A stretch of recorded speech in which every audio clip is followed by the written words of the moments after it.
Kim? Yenisini yapmış. Yok ne yapacağız ya? Bakacağız şimdi ne oldu? Sadece İrfan'a iki köfte var. Umarım kim kazandı? Siz kazanmadınız mı?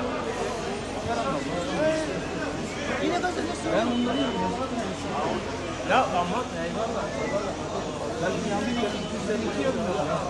Hayır ben bir şekilde bir şey yaparım ya. Hayır yarım fazla olur. Adam nasıl ama canım sağ ol.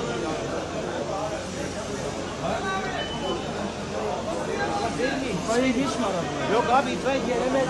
Gelemez aşağı kalabalık. Yetmez tezgah açık. Abi buraya göre ufak bir tane 5-6 tane arabası. Milletten abim yoldan gidiyor ki milleti kamera çekmekten itfaiye geçemedi milletten diye. Milleti kamera video çekeyim mi? İtfaiye geçemiyor. Yani o taraftan böyle yerlere ufak lazım. Ufak araba. Biraz daha küçük olacak arabalar. Hadi arada dediğim 5 boşu alır. 5 tanesinde ne yapar?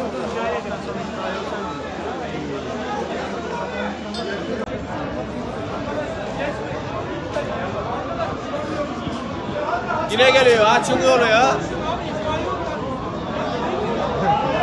Aman ulan ha. Herkes çekin.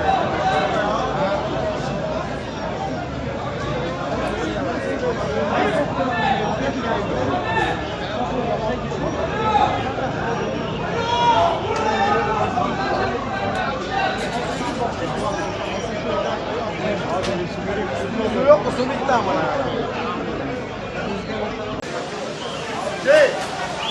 Bak ya. Daha geriden al. Gel.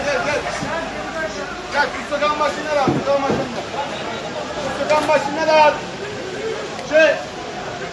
Evet beyler burayı boşaltıyoruz hadi. Boşalt. Şu Kusakan başına al. Evet boşaltıyoruz burayı. Arkadaşlar boşaltıyoruz lütfen. Gel böyle. Gel. Hadi.